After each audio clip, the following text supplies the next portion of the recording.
ఇప్పుడే జీ5 app download చేయండి. చూడండి మీ ఫేవరెట్ టీవీ షోస్ ఎప్పుడైనా ఎక్కడైనా. నేను చచ్చిపోయాననుకో, ఇంకెప్పుడు నన్ను చూడొద్దు. ఆ పని చేస్తానే. నీ గురించి నిజం చెప్పి వెళ్ళిపోతాను. అప్పుడే నాకు మనశ్శాంతి. అలా చేయొద్దు మామ్. ఇక నా వల్ల కాదే. నేను తట్టుకోలేకపోతున్నాను. నిజం చెప్తే నేను చచ్చిపోతాను. నువ్వేమైపోయినా నాకు పర్వాలేదు. నేను చెప్తాను. నీ కాళ్ళు పట్టుకుంటాను మమ్మీ. నన్ను బతకనివ్వు. నాకు చావాలని లేదు. హారిక, హారిక, హారిక.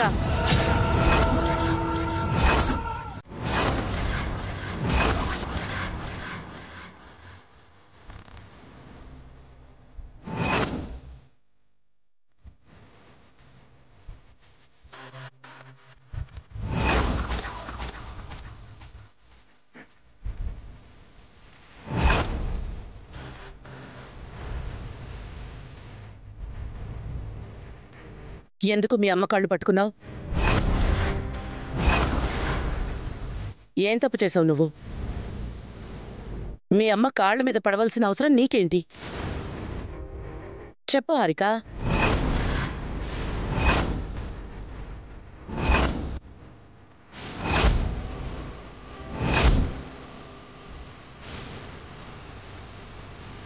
నువ్వు మీ అమ్మ కాళ్ళు పట్టుకోవడం ఏమిటే? ఏమైంది? అది నేను మా అమ్మ కాళ్ళు పట్టుకోలేదు. ఆశీర్వాదం తీసుకుంటున్నాను. అబద్ధం చెప్పకు. ఆశీర్వాదం తీసుకుంటే నన్ను బతకనివ్వు, నాకు చావాలని లేదు అని ఎందుకన్నావు?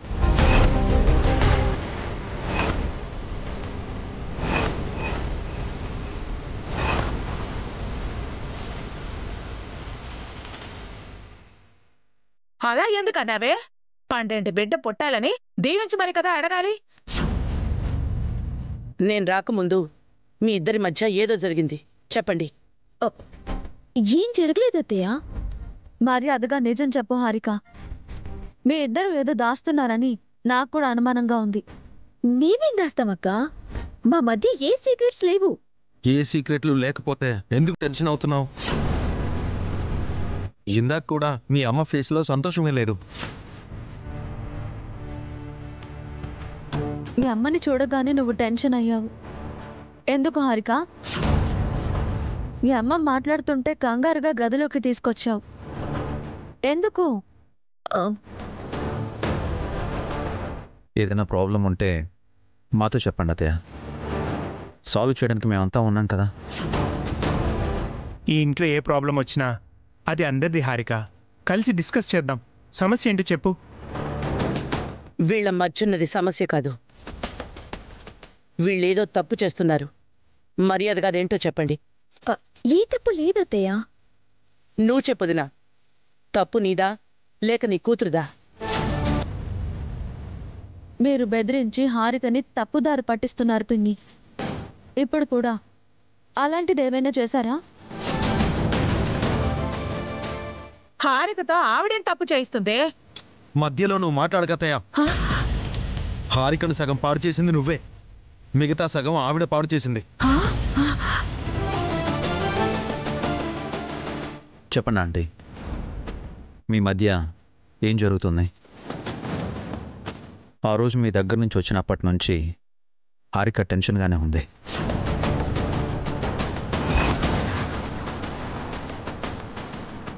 డివోర్స్ వద్దన్నందుకు మీరు హారికను బెదిరిస్తున్నారా? హారిక ఇంటి వారసుల్ని కనడం మీకు ఇష్టం లేదా ఆంటీ? అలాంటిదేం లేదురా. హారిక బిడ్డను కనటం ఆవిడ కూడా ఇష్టమే. నువ్వు బాబుదినా చెప్పండి వదినా. చెప్పకపోతే మీ కూతురు మీద ఒట్టే.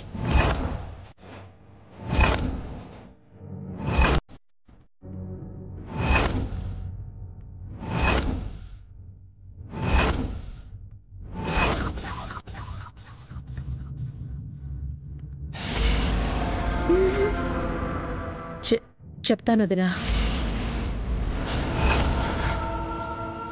మీకు నిజం చెప్తాను.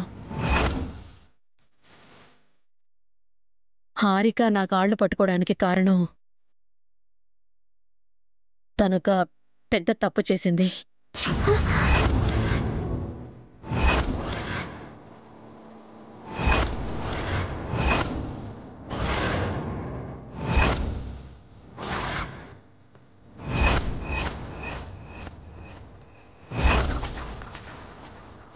మీ దగ్గర ఒక సీక్రెట్ని దాచిపెట్టింది. అది కవర్ చేయమని నన్ను బతిమలాడుతోంది.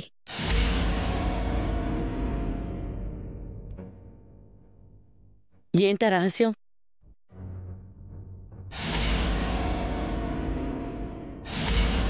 అయిపోయింది. మమ్మీ నా కడుపులో పెరుగుతున్న బిడ్డ ఆఖరి బిడ్డ కాదని చెప్పేస్తుంది. హారిక మీకు తెలియకుండా ఒక పెద్ద పాపం చేసింది.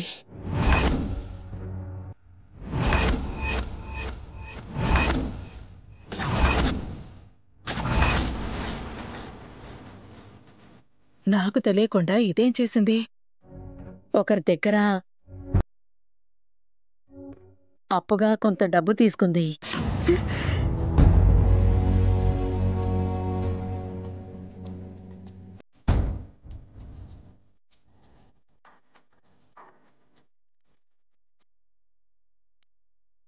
డివోర్స్ అయ్యాకొచ్చే డబ్బుతో ఆ అప్పు తీర్చాలనుకుంది. డివోర్స్ తీసుకోలేదు, డబ్బు రాలేదు, అప్పు కట్టలేకపోయింది. అది నా తల మీద పడింది. అప్పు కట్టాలని ఒత్తిడి చేస్తున్నారు. కట్టడానికి నా దగ్గర డబ్బులు లేవు. మిమ్మల్ని అడిగి తీసుకోమన్నాను. ఆ డబ్బులు మిమ్మల్ని అడగలేను అని నన్నే తీర్చమని నా కాళ్ళు పట్టుకుంది. ఇదే జరిగింది వదినా. సేవ్ చేసినందుకు థ్యాంక్స్ మమ్మీ. అప్పు చేయడం అంత పెద్ద తప్పు కాదు కదే. ఆ మాత్రానికే మీ అమ్మ కాళ్ళు పట్టుకున్నావా? అంటే మీతో చెప్పకుండా చేశాను కదా ఆంటీ. ఎంత అప్పు చేసావు హారిక? 10 లక్షలు. అంత డబ్బు ఏం చేసావు హారిక? ఎక్కడ తగలబెట్టావు? ఒక బిజినెస్లో ఇన్వెస్ట్ చేశాను, లాస్ వచ్చింది. అరే, నువ్వు ఇంట్లో చెప్పాల్సింది హారిక. మీ అమ్మని ప్రెషర్ పెట్టడం కరెక్ట్ కాదు. అలా చెప్పబి. 10 లక్షలు కట్టమంటే నేనెక్కడి నుంచి తెచ్చి కట్టను? ఆ అప్పు సంగతి మేము చూసుకుంటామంటే మీరు టెన్షన్ పడకండి. అయినా డబ్బు గురించి నువ్వు ఎప్పుడూ టెన్షన్ అవ్వలేదు కదా హారిక? ఇప్పుడు ఎందుకు ఇంట్లో చెప్పకుండా మీ అమ్మని ఒత్తిడి చేస్తున్నావు? నాకు డివోర్స్ పరిణామం వస్తాయి కాబట్టి ఆ అప్పు విషయం మీతో చెప్పాల్సిన అవసరం లేదు అనుకున్నాను. నీకు డైవర్స్ రాలేదు, నాకు కమిషను రాలేదు. ఆ అప్పు గురించి మాట్లాడాలని వచ్చాను. ఇది చేసిన అప్పుకు నాకు ఏ సంబంధం లేదు. నేను బయలుదేరుతాను. వస్తాను వదినా. మమ్మీని పంపించేసి వస్తాను. జీ5 యాప్ డౌన్లోడ్ చేసి అన్ని ఎపిసోడ్స్ పూర్తి ఉచితంగా చూడండి.